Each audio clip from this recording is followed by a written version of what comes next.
Γεια σας, είμαι ο Γιάννης Οούρδας και σήμερα θα μιλήσουμε για τα κυριότερα επαναστατικά μηνύματα στην Ελλάδα από τον 16ο αιώνα και μετά. Το μάθημά μας, παιδιά, βρίσκεται στη σελίδα 63 και 64 του βιβλίου μας. Στη σελίδα 64 θα δείτε τις πηγές οι οποίες υπάρχουν και ας ξεκινήσουμε λίγο να δούμε τα γεγονότα πώς εξελίσσονται.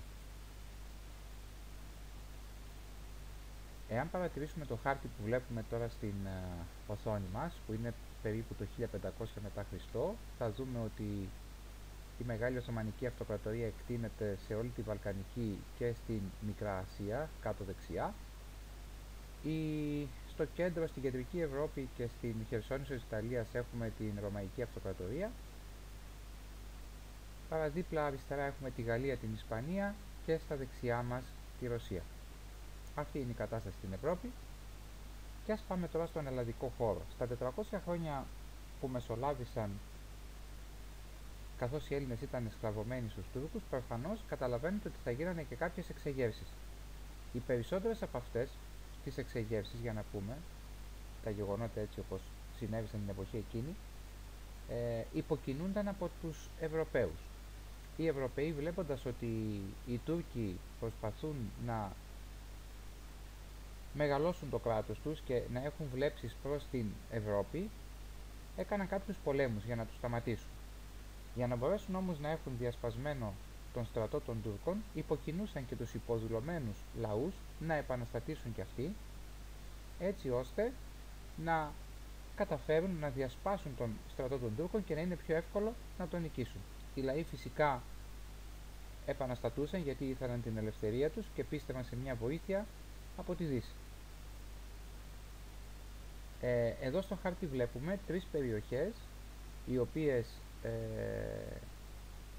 είναι από τις πρώτες οι οποίες έκαναν κάποιες τέτοιες επαναστατικές κινήσεις και είναι η Κέρκυρα, όπως τη βλέπετε πάνω αριστερά στο χάρτη απέναντι από την Ήπειρο, η Πελοπόννησο σχεδόν ολόκληρη με κυρίως την περιοχή της Μάνης και την Κρήτη. Αυτές οι περιοχές όταν ξεσηκώθηκαν πολέμησαν κυρίως στο πλευρό των Βενετών και των Ισπανών. Οι Τούρκοι, όπως είπαμε, είχαν κατακτητικές βλέψεις και είχαν καταλάβει την Κύπρο και είχαν επικρατήσει σχεδόν σε όλη τη Μεσόγειο, με αποτέλεσμα να εμποδίζουν και το εμπόριο. Οι Δυτικοί, όπως είπαμε, κατάλαβαν τον κίνδυνο και συμμάχησαν όλοι μαζί, τα δυτικά κράτη, εναντίον των Τούρκων. Έτσι λοιπόν, στην ναυμαχία της Ναυπάκτου το 1571, ο τουρκικός στόλος καταστράφηκε ολοσχερός από τον ενωμένο στόλο των Δυτικών, των Ευρωπαίων. Μέσα σε αυτό το στόλο υπήρχαν και κάποια ελληνικά πλοία τα οποία πήραν μέρος σε αυτή τη μεγάλη ναυμαχία. Εδώ βλέπουμε έναν ζωγραφικό πίνακα, ο οποίος μας δίνει τα γεγονότα της εποχής εκείνης και βρίσκεται στο Μουσείο της Βενετίας. Εδώ βλέπουμε ακόμα έναν τέτοιο ζωγραφικό πίνακα από την ναυμαχία της Ναυπάκτου. Ας πάμε τώρα στον ελλαδικό χώρο, στο κέντρο της Ελλάδας, στη Θεσσαλία. Εκεί γεννήθηκε ο Διονύσιος, ο οποίος ονομάστηκε φιλόσοφος, το 1541 στην Παραμυθιά. Από πολύ μικρός έγινε μοναχός και σε κάποιο μοναστήρι στην Παραμυθιά, στο μοναστήρι του Αγίου Δημητρίου.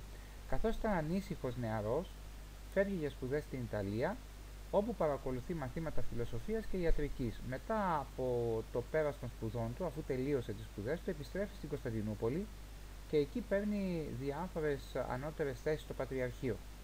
Μετά από 50 χρόνια από τη γέννησή του, το 1591, χειροτονείται αρχιεπίσκοπος της Λάρισσας και εκεί έρχεται σε επαφή με τους οπλαρχηγούς της Πίνδου και τους παροτρύνει να επαναστατήσουν εναντίον των Τούρκων. Ο ίδιος δε, σε μία πράξη διαμαρτυρίας, ενώ έπρεπε να συγκεντρώνει χρήματα και να πληρώνει τους φόρους στο Σουλτάνο, αρνείται να το κάνει και βέβαια η αντίδραση των Τούρκων είναι πολύ σκληρή. Το κίνημά του στη Θεσσαλία απέτυχε και ο ίδιος έφυγε και στη Ρώμη για να σωθεί και από εκεί και πέρα αυτός ο πόθος που είχε στο να ξεσηκωθούν οι Έλληνες για να αποκτήσουν την ελευθερία τους τον οδηγεί στην Ισπανία με σκοπό να ζητήσει βοήθεια από τον Ισπανό βασιλιά. 9 χρόνια αργότερα επιστρέφει πάλι στην Ελλάδα και έχοντας ακόμα στην ψυχή του αυτό το πόθο για την ελευθερία, ξεσηκώνει τους κατοίκους της Πρωτείας χωρίς κανένα αποτέλεσμα. Τελικά συλλαμβάνεται από τους Τούρκους και πεθαίνει με μαρτυρικό θάνατο.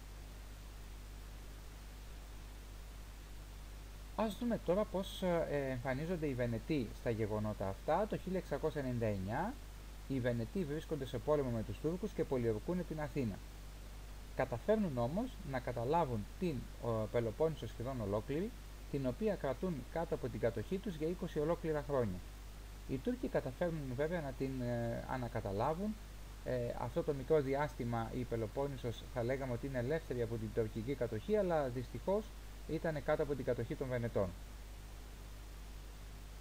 Εδώ βλέπουμε ένα χάρτη του βασιλείου του Βενετικού του Μορέως, έτσι όπως το είχαν ονομάσει οι Βενετοί κατά την περίοδο που κατήχαν την περιοχή.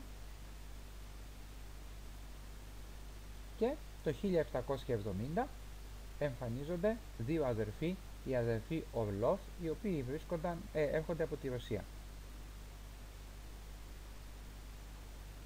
Οι αδελφοί Ορλόφ φτάνουν στην Ελλάδα και μάλιστα στη Μάνη με Ρώσους και Έλληνες στρατιώτες, και στην αυμαχία του Τσεσμέ απέναντι από τυχείο ο ρωσικός στόλος νικά τους Οθωμανούς και τους αναγκάζει να υπογράψουν τη συνθήκη του Κουτσούκα Εναρτζή που συναντήσαμε σε προηγούμενο μάθημα. Τα γεγονότα αυτά βέβαια καταλαβαίνετε ότι δεν παίρνουν ένα αρκετό χρονικό διάστημα, κάποια χρόνια. Η συνθήκη αυτή ήταν πάρα πολύ ευνοϊκή για τους Έλληνες, γιατί όπως θυμάστε είχαμε πει ότι οι Έλληνες έμποροι απέκτησαν το δικαίωμα να υψώνουν τη ρωσική σημαία στα καράβια τους και να πλέουν ελεύθερα στη Μεσόγειο χωρίς να τους παρενοχλούν οι Τούρκοι. Έτσι έκαναν εμπόριο, βγάζανε χρήματα και κάποια από τα χρήματα αυτά και η εμπειρία βέβαια της ναυτοσύνης τους βοήθησαν αργότερα στην Ελληνική Επανάσταση. Εδώ βλέπουμε ένα ζωγραφικό πίνακα από την αυμαχία του Τσεσμέ. Είπαμε ότι το Τσεσμέ είναι στη Χίο και στα απέναντι στενά, στο στενό εκείνο πέρασμα ανάμεσα στη Χίο και την Μικρασιατική ακτή. Καθώς γίνονται τα γεγονότα αυτά, στην Κρήτη ο Ιωάννης Δασκαλογιάννης ξεσηκώνει τους Κρητικούς, μάλιστα τους Κρητικούς από τα Σφακιά, να επαναστατήσουν. Με την ελπίδα βέβαια της απελευθέρωσης της περιοχής αλλά και της Ελλάδας γενικότερα. Όπως ακριβώς είπαμε για τους αδερφούς Ορλόφ, έρχεται από τη Ρωσία ο Λάμπρος Κατσόνης, ο οποίος είχε βέβαια ελληνική καταγωγή από τη Λιβαδιά και ήταν αξιωματικός του ρωσικού στρατού. Αυτός με το μικρό στόλο που διέθετε, με βάση το νησί Καία, αυτό που βλέπετε σαν κόκκινη κουκίδα στο χάρτη, κάτω από την Χερσόνησο της Αττικής, έκανε επιθέσεις εναντίον των τουρκικών πλοίων στο Αιγαίο. Για βοηθό του είχε και έναν πολεμιστή, έναν Έλληνα οπλαρχηγό, τον Γεώργιο Αντρίτσο. Εδώ βλέπουμε το Λάμπρο Κατσόνη.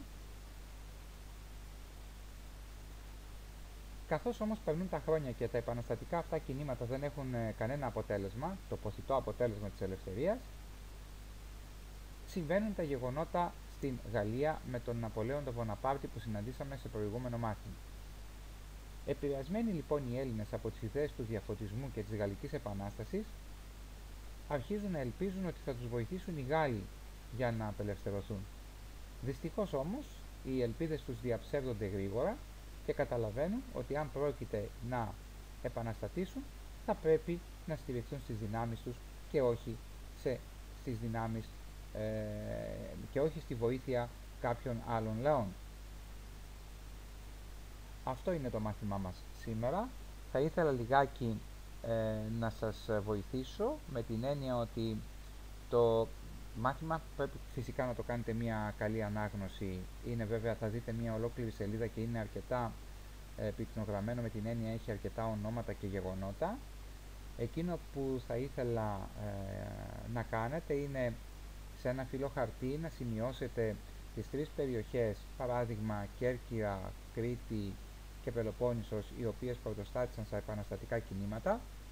Να σημειώσετε σε αυτό το φυλλό χαρτί τους ξένους, τους Ρώσους οι οποίοι επλάκησαν στα επαναστατικά κινήματα και είναι οι αδερφοί Ορλόφ και ο Λάμπρος Κατσόνης, οπότε θα μπορείτε να πείτε δύο κουβέντες για αυτούς.